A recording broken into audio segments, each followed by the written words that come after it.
Okay, we're looking at section 1.1, variables in algebra. We have a couple goals or objectives. Uh, First one is evaluating the variable expression. The second one is writing an expression to model a real life situation. So it begins on page 3 in the textbook. We're going to look at a couple of definitions to go with it. The first one's a variable. Variable is a letter that's used to represent one or more numbers. Variables represent numbers that we don't know, or numbers that would be too numerous, too many numbers to list. Any letter works. Most of the time you'll see the number x, and the reason you'll see the number x simply because when you're looking at a Cartesian plane, which we'll see, this is always your x value or your x-axis and your y-axis. We'll go over that later. But most of the time when you're plotting stuff, that's why x is typically used because of that. But any letter works. The second definition are values. Values are the numbers that are associated with the variable. We had a problem last week that said solve for y equals 7. Y's value is 7. So if you had a problem that said y plus 1, you know that y's value is 7. You know to plug in 7 or to substitute 7 in place of y. So if something said, what is the value of 7? That's its numerical value, or that's its numerical how much it's worth. In this case, it would be 7. A variable expression is two different things, or it's two things make up a variable expression, I should say. Just an expression, like if you look, just call something an expression. An expression has operations in it, numbers with operations. So 2 plus 3 is an expression. The difference between an expression and an equation is what you have to understand. The word equation has an equal sign in it. So if you had 2 plus 3 equals x, for example, that would be an equation because it says equals x. However, 2 plus 3 would still be an expression within the equation because it's two things dealing with an operation. What makes it a variable expression is if you had a variable to go with it, along with the expression. So 2 divided by x would be a variable expression because now it has a letter representing a number and it has an operation with 2. Evaluate an expression is just a fancy way to say substitute, and simplify, which we've been doing since the 3rd day of school. Substitute and simplify. So again, if you were told to evaluate y equals 7 and then you had something that said y plus 2, in place of y, you know you're going to plug in 7. So 7 plus 2, and then when you simplify it, you'll get the term 9, or you'll get the value 9. Unit analysis. This is something that's really simple most of the time. Like on our bell work, we had something that showed a square, and it was 7.1 centimeters. It says, what's the perimeter of the square? What's the distance all the way around? Easy. Most people can just take 7.1 and multiply it by 4 and get 28.4.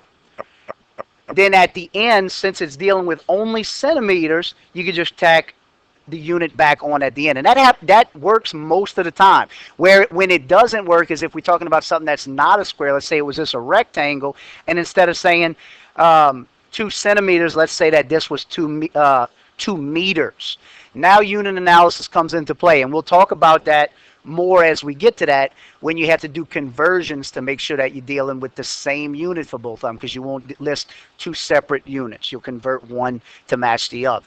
That's when you have to do unit analysis. And then the verbal model is the way you read something aloud. So right here, this is the variable expression 2 plus x. The verbal model of that would be 2 plus x. That's all it is. The way you read it aloud is the verbal model. Here's your first example. And you can look at the end. It's all the way on the left. It says to evaluate an expression, use the following model. Write the variable expression, substitute, and then simplify. Again, long evaluate just is a fancy way to say substitute and simplify. We have x equals 3. For the first one, it says 6x. That means 6 times x. So 6 times substituted in 3. Notice it says substitute 3. If you didn't write that 3 in there, go ahead and put it on the one on the right. And then simplify it. 6 times 3 is, in fact, the number 18. The second one says 9 over x, or 9 divided by x. Again, you're substituting in 3 in place of x. And 9 divided by 3 is 3 when you simplify it. The C says x plus 4. Again, in place of x, you're substituting in 3. So 3 plus 4 and simplify it gives you 7. And then the last one, D, says 13 minus x, 13. Again, substitute in 3 in place of x. Minus 3 is 10. Substitute and simplify. That's all evaluating is. Anytime you see the term evaluate, it means substitute and simplify. Then we have a real life situation dealing with average speed, distance, and time. Next to average speed, anytime you see this term right here, average speed, everybody write the word rate next to it. Rate. In most math classes from now on out, you'll see that term rate come up more than you'll see the word speed or average speed rate. It works out well for us too, because the formula for it is R equals D over T, or R equals D divided by T. And you can see that it says D over T right next to it. It just doesn't use that term rate or R. So we're just adding that in. It says find the average speed in miles per hour of a car that traveled 240 miles in 6 hours. It says average speed is D over T. So all we're going to do is substitute the things in, and then we're going to simplify it. Substitute 240, and I'm going to take it one step further and say 240 miles for D, and 6. And I'm going to take that again one step further and say hours. So 240 miles over 6 hours. And that's what you're substituting in. Now, notice it doesn't tell you the distance is 240 miles. The time is 6 hours. You guys are old enough at this point that you know when you see something that says miles, you know that's a distance. Miles, inches, feet, kilometers. All of those are distances. So that goes in place of D for distance. You also know that when you see something that says hours, minutes, seconds, years, weeks, those are time measurements. So that's going to go in place of T. So 240 miles divided by 6 hours. Notice 240 divided by 6 is the number 40. But nothing happened, nothing did anything to cancel out miles divided by hours. And that's why it says miles per hour, because it's miles per hour. Most people are familiar with that or feel comfortable with that because in your car, your speedometer says miles per hour. But that's the reason it's 40 miles per hour, because you don't cancel out either of those units when you're talking about the unit analysis. Then you have your first checkpoint. It says find the average speed, again, rate of a car going 200 miles per hour, or 200 miles in 4 hours. Rate equals distance over time, simply. We don't know what our rate is. It says find the average speed, so we're finding R. So R equals, distance is 200 miles. Time is 4 hours. Now, if you don't know how to do 200 divided by 4, you can say how much does 4 go into 20? You know that 4 goes into 20 5 times, and then bring your other 0 down, so it becomes 50. Nothing did anything to cancel out miles per hour. So it's 50. Your rate equals 50 miles per hour. The other side says find the average speed. Again, find the rate that traveled 120 miles in 2 hours. Rate equals distance over time. Distance, again, miles.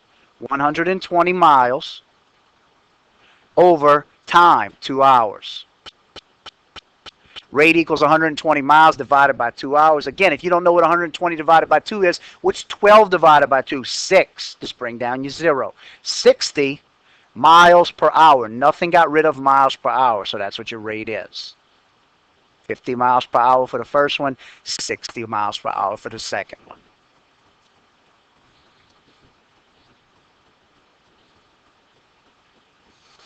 Then you see example number 3. Triangle. This is just connecting geometry to it, just connecting shapes to it. That's all we're doing. They give you 3 values. They say A is 5, B is 12, C is 13. The perimeter of a triangle is A plus B plus C. It's the same rules for a 4-sided figure. Earlier we looked at one that was a square and we only got 1 value, so we knew we had to use all 4 of them the same. This one has 3 different values, but the same thing holds true, the distance around it. So you add A plus B plus C. Evaluate it means to substitute. In place of A, You plug in 5 in place of B, 12, and in place of C, 13. So 5 plus 13, 12 plus 13. It says the distance are in inches, so you could add in inches there. Because when you add 5 plus 12 plus 13, you get the number 30. And again, it's in inches, 30 inches. Again, very simple. Evaluating it means substitute and then simplify. Here's example number 4. Now you're looking not for the rate, now you're looking for the time. So time equals distance over rate. I'm going to show you real quick how we get to time equals distance over rate, because this is something that we're going to work on later on down the line. A second ago we said rate equals distance over time. This one says you want to get time by itself, not rate. So what we need to get t, we need to undo d divided by t. In order to do that, you do the inverse operation. We'll talk more about that later. By multiplying by t, do the same thing on this side. It'll cancel it here and leave you at t times r equals d. That tells you what d is, because notice d is all by itself. It doesn't tell you what t is. So we're almost there. One more step tells us t times r means you got to undo times r by dividing by r. If you do it to that side, do it to this one. Now it cancels and leaves you with t by itself. That's what we're looking for, equals distance over rate. And that's what we have written here. Time equals distance over rate. So we're going to use that. It says you plan to jog an average rate of 4 miles an hour for a distance of 3.2 miles. How long is it going to take? Well, your time is t. That's the one you don't know. Your distance is going to be 3.2 miles. And your rate's going to be 4 miles per hour. So we know that t equals d over r. So our d, our distance, is 3.2. We know our rate is going to be 4. So our r is going to be 4. So 3.2 over 4, or 3.2 divided by 4, is 0.8. So your t, or your time, is going to be 0.8 hours.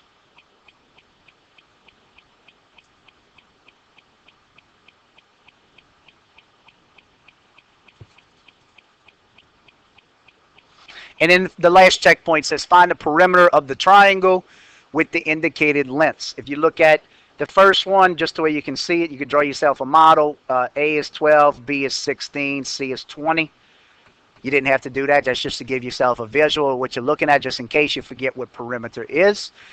The perimeter, or the formula for perimeter, is A plus B plus C. Remember, with addition, the order of something doesn't matter. So if you get them mixed up, A, B, and C, it's not going to change anything.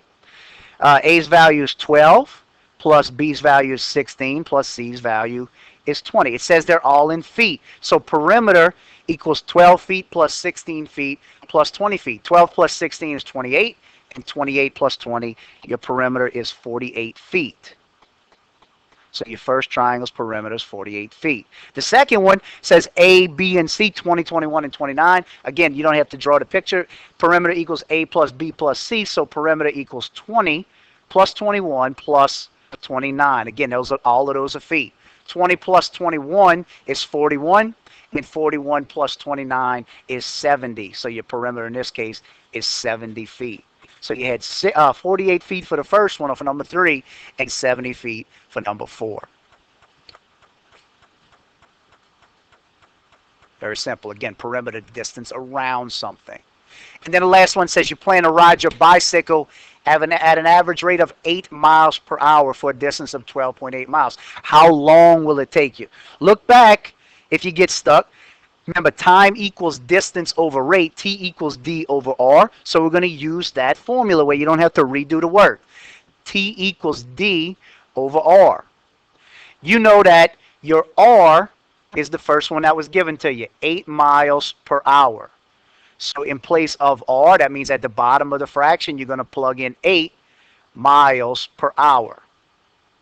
Your distance was the second one given you. It says for a distance of 12.8 miles. So in place of distance, 12.8 miles. Notice now, unlike the other ones, now it's, and that's time equals that. Unlike the other ones, this one says miles at the top of the fraction and miles at the bottom. So miles divided by miles leaves you with just hours as a rate. And 12.8 divided by 8 is 1.6. And all you have left over is hours. So your time, how long are you planning to ride your bike for? 1.6 hours.